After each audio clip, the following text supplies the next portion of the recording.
Hey guys, it's Elle. Welcome back to my channel. Today I'm here with a video chatting about books that I am currently obsessed with.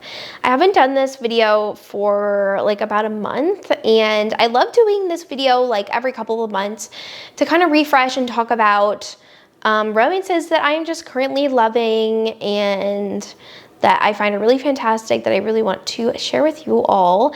So the first one I'm going to talk about is Broken Harbor by Catherine Cowles. This is her newest release. This is a hockey single mom romance. So our heroine, she has moved to Sparrow Falls over the last couple of years because she wanted to get away from her ex-husband, who was really abusive in the sense of like emotional abuse, and she just really wanted a better life for her and her son. So she moved to Sparrow Falls, and she owns a bakery, and she is just always trying to make ends meet, and it just is always struggling. And so she meets Coop, who is one of the brothers to her best friend from the first book. She's actually the heroine from the first book, or the second book, and they kind of have this instant connection, and he is also coaching her son with hockey.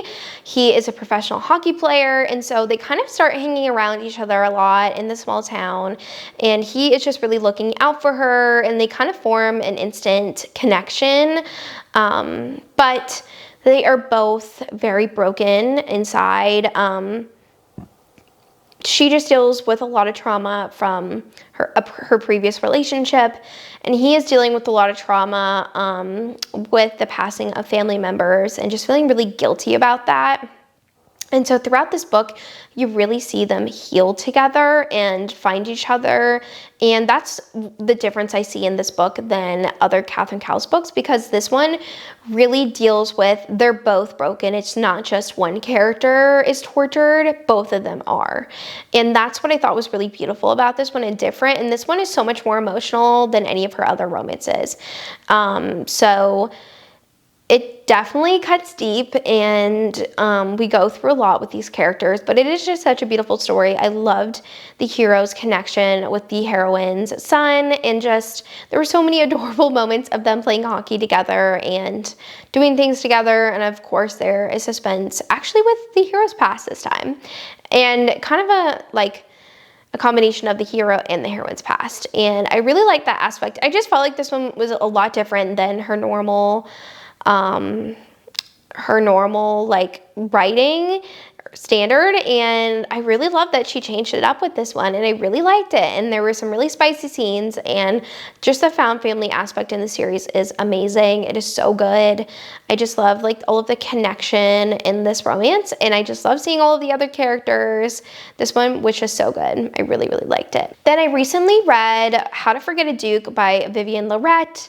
I listened to this one on audio, and it was fantastic. I love this so much. So the heroine is actually a part of this agency that helps people find wives and like matches specifically for, for men in society. And so she is supposed to be matching the hero with someone, and she kind of stumbles upon a secret about him, but she's not supposed to know. And so she ends up going to visit his manor or estate, and she ends up being thrown overboard and washes up on the shore and doesn't remember anything. So it has the amnesia trope, and the hero is a duke, and he does not want her to remember like the things, so he's keeping her at his estate to recoup, get better, but to also monitor her memory. And so this one is just so adorable because we have this side character that is just so absolutely adorable and cute, but I don't want to spoil it because it's a really fun character. But I love this one where she's really trying to learn more about herself, and there's just a lot of like really cute like shenanigans in this one, and she is just like very clumsy and kind of like an independent woman, does what she wants, and the hero just gets so frustrated with her but also wants to protect her, and he's growing to have feelings for her. And this one was just so good, and I really, really enjoyed how she would have to do these like exercises trying to get her memory back, and it was just absolutely hilarious. It was just so funny, and there are just so many laugh out loud moments in this one. It was just so cute, but also very like alpha hero protective, and I really, really enjoyed it. Then I have Worth Any Price by Lisa Kleypas, another historical that I listened to on audio and absolutely fell in love with. So the heroine has been on the run for 2 years, and the hero is a Bow Street runner, and he is tasked with going to find her and bring her back to her family and her future fiance.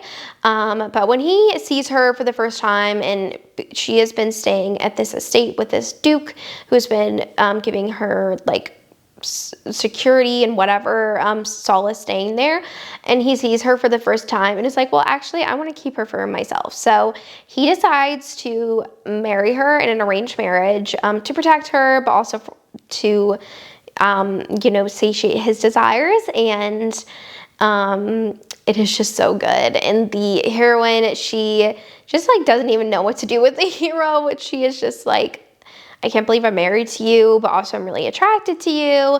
And the hero is definitely a morally gray hero, very tortured. And so we see a lot of going through his past and things that he needs to work through. And it's just a really, really solid romance. I really enjoyed it.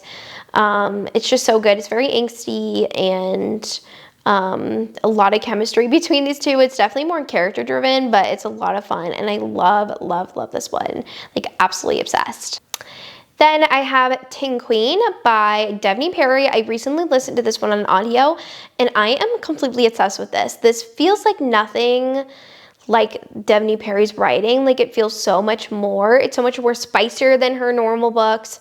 It was just so much better. It's 5 stars, absolutely incredible. So the heroine, she wants to get revenge for her father and her brother and go after the person that killed her brother. And so she is tasked with going to go seduce the hero who was in the rival motorcycle club, and make him fall in love with her and then put him in jail for what he did.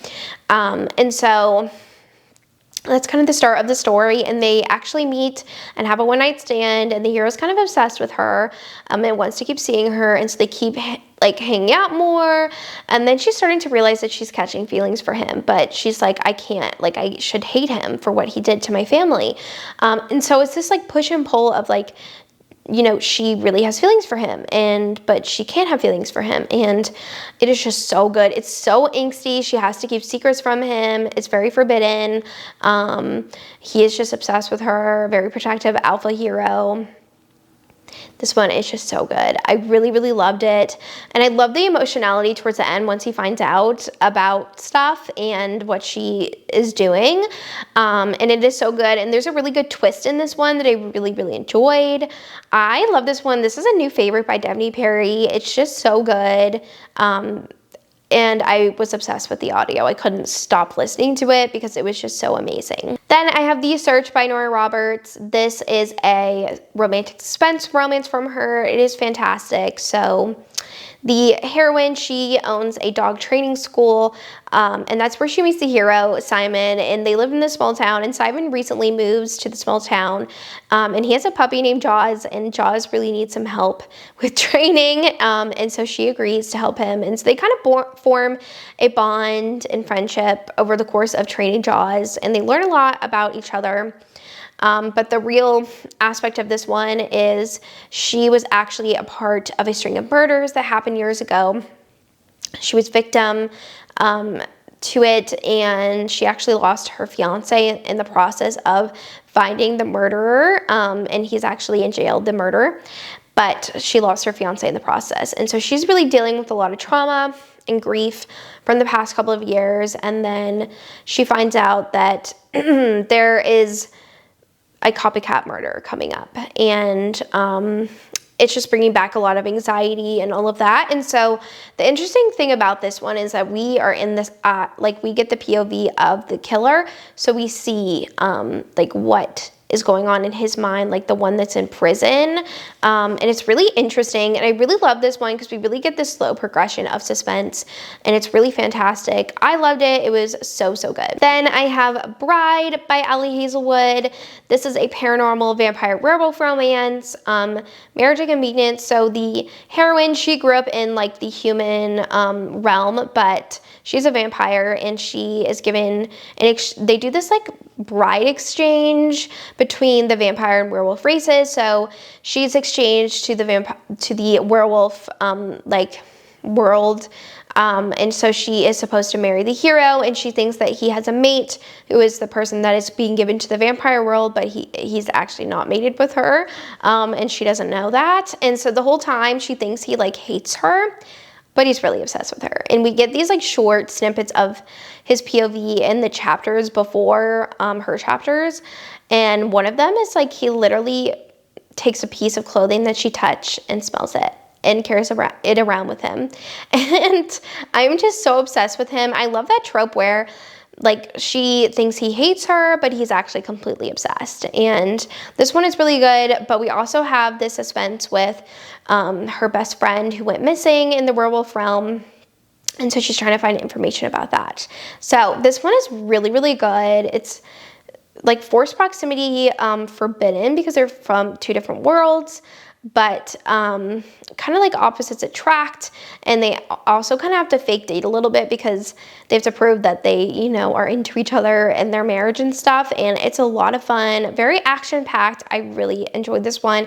It's also spicy towards the end, and I really like it. The last book that I'm going to talk about is The Striker by Anna Huang. This is our newest release. This is a soccer forced proximity romance. It's really, really good. So the hero, he has joined the football league in England called Black Castle, and he's having a lot of trouble with his co-captain, and so their coach is like, you guys need to figure your stuff out, and so he makes them go do training with actually his rival's sister.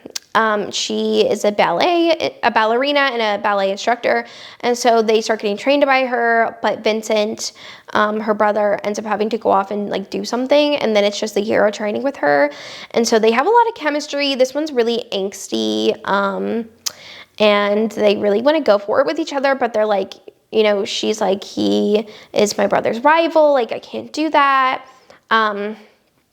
And there's definitely an F it moment in this one, and it is so, so good. I absolutely love this one. I love how they had to like sneak around her brother, but there's also a lot of angst because he is dealing with a lot of trauma from his past with his father. Like his father is very emotionally abusive towards him, and then she's dealing with a lot of trauma because she had an injury for why she is not a full-time ballerina anymore. And so they both kind of have to heal together and work through both of their traumas, and it is just so good. I really, really love this one. He's just like, I love the hero, and he's a little like grumpy sunshine as well, and it is just so good. I really, really love this one. It's a new favorite from Anna, and I'm completely obsessed. All right, well, that is the last book I wanted to talk about in this video. I hope you enjoyed hearing me chat about some books that I am currently obsessing over, and I want to thank you so much for watching this video, and down below leave me a purple heart emoji for The Striker. But thank you guys so much for watching, and I will see you guys in my next one. Bye.